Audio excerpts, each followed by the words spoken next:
Liquid in shape problems. Okay, I couldn't really think of a very nice title that sort of explained this, but the idea of all of these questions is you're pouring a liquid into some sort of shape.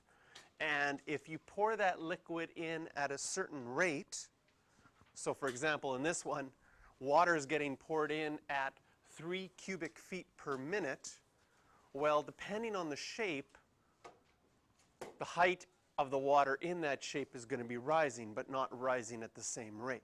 For this example, we've got a trough. Now, this is a picture of a trough.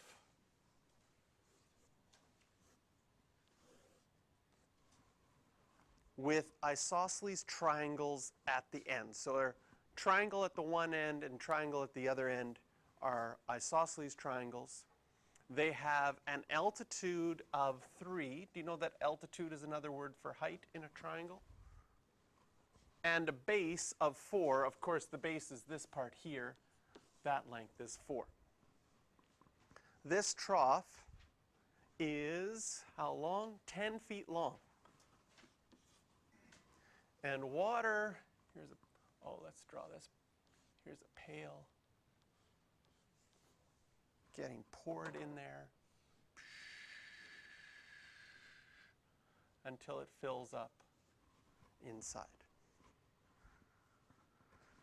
It's probably coming out of a tap if it's having a certain rate. It'd be pretty hard to keep the rate the same if you're pouring from a pail, unless the pail was exactly 3 cubic feet and every minute you were able to just dump one pail in. Then maybe that would work out. So we want to find how fast is the water level rising when the water is 1 foot deep. Can you see, though, as you pour things in, it's going to be start to rise slower because the trough gets wider. At the very beginning, the water is coming up quickly, but as the trough gets wider, it doesn't come up as quickly. So we're wondering, when it is 1 foot deep, how fast is that water level rising?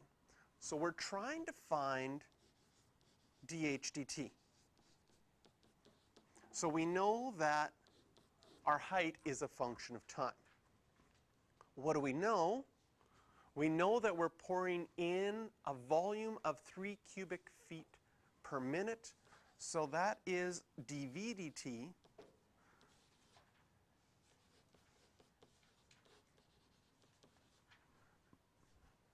And we're trying to find this when the height is 1 foot. So we also know that volume is another function of time.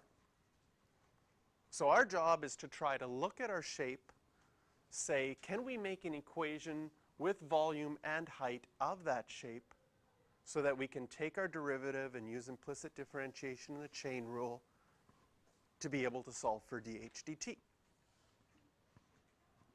This is a triangular prism. The volume of any shape that is the same all the way through, just like a cylinder or a rectangular prism, is you find the area of the base. And our base area is a triangle. So our volume is going to be, the area of our base is 1/2 base times height times by the length of our trough. Well, what do we know about each of these? You might be tempted to put in 4 for base, 3 for height, 10 for length. And what would that do? That would find us the volume of the whole thing, but it wouldn't tell us the volume of the water. Because the volume of the water, the height and that base are changing all the time. We do know the one thing that does stay constant is the length is always going to be 10. So if I simplify this equation, 10 times 1/2 is just 5. I've got 5 base times height. I want to find dH dt. I know dV dt, but do you see we have an extra variable in here? We've got an extra variable b that we need to deal with. The way that we're going to deal with that is to use similar triangles. So our isosceles triangle on the end we know has an altitude or a height of 3 and a base of 4. And what we're looking for is when that water is 1 foot high, it also has a base and height, but we're wondering what that is. Well, we would know that the height is 1, but we would have to calculate the base. But the height and the base are always changing as this thing is moving along. So we need to find a relationship between them. And that relationship is for you to recognize that my water triangle here is a similar isosceles triangle to the big black triangle that's the entire trough. And no matter how that water rises or falls in there, you will always make a similar triangle. No matter where I draw this line, if the water is this deep, that's a similar triangle. If the water is this deep, that's a similar triangle. And so in those similar triangles, it's important for us to realize that the ratio between the base and the height stays the same.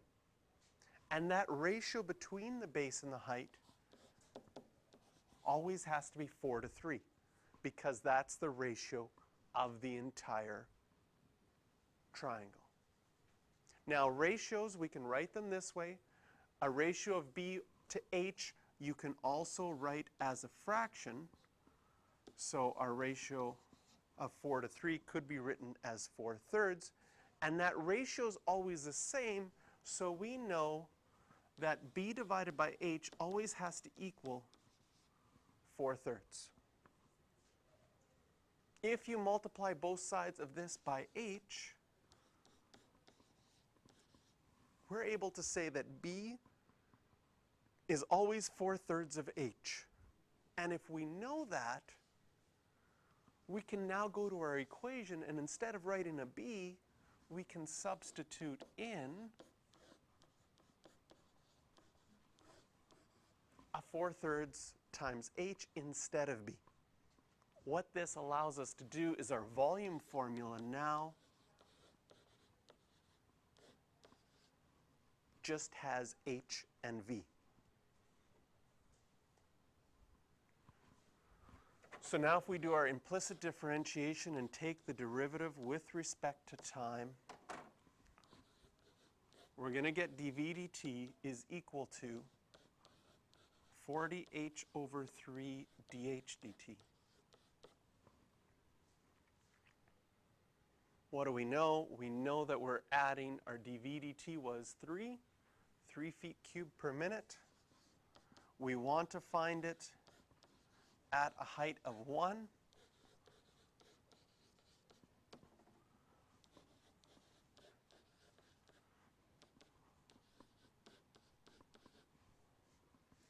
And our units here were in feet, so our height is changing at 9/40ths a foot per minute at that time. At that time that it's 1 foot deep, that's how fast it's rising. So you could expect if we waited 1 more minute, that's how high it would go up approximately over that next minute, because that's the rate that it's changing at that time. So this question added a new element. It added a new element in that when we got to our formula for volume, we had more variables than we knew what to work with. And we had to use similar triangles to find a relationship between that so that we could plug it into the equation and use that to solve.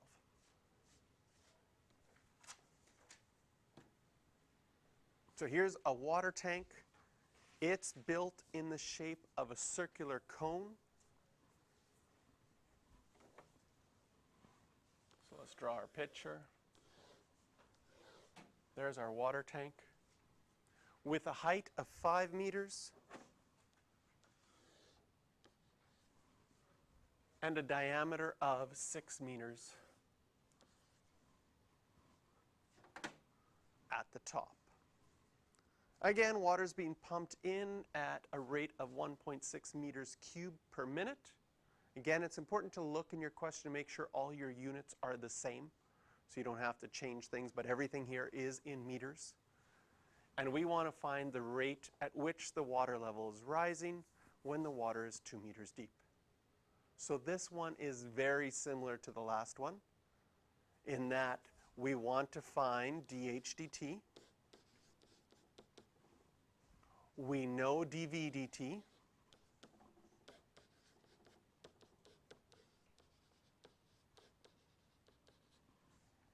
So that means both volume and height are functions of time. And we want to find out how fast it's rising when the height is 2 meters.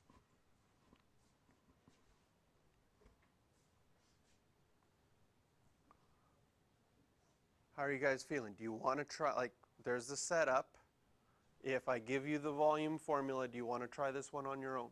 Because it is very similar to the last one. Do we remember the volume of the cone?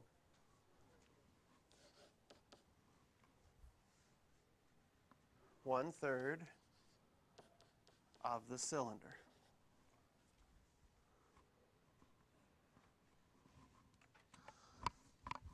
Again, we are going to use the fact that this is a similar triangle, this cross section of our cone. We're worried about the radius and the height. We were given the diameter of the height, but if I cut this in half, it gives us a relationship between the radius and the height. So we've got our water level at 2 meters. And as that water level is rising, well, that cross section there makes another triangle the same as our original triangle. So the ratios stay the same. The ratio of our radius to our height, which is 3 to 5, always has to be equal.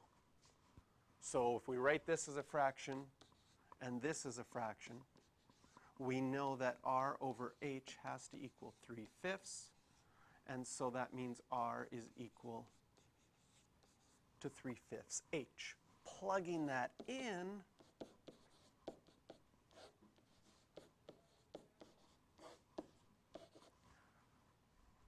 our R is getting squared, so our 3/5 H gets squared. And simplifying this, we're going to have 1/3 pi. This will be 9 over 25 H squared. And since that H squared gets multiplied by another H, we're going to get H cubed. Now at this point, I could multiply my 1/3 by my 9/25 and get 9/75. But I'm noticing something, that when I take the derivative of both sides with respect to time, that my 3 from my exponent of H cubed is going to come out in front. And what happens when that 3 hits that 1/3? You're just going to get 1. So I'm just going to take my derivative. I'm going to say that 3 came out in front and hit the 1/3. That just makes it 1. Take 1 away from the exponent, and then implicit differentiation says we'll have dH dt at the end. Well, we want to find this at 2 meters. We know that our dV dt is 1.6 meters cubed per minute. Yes, per minute. Plug in 2 for H, and we want to find dH dt. And just rearranging this using your calculator,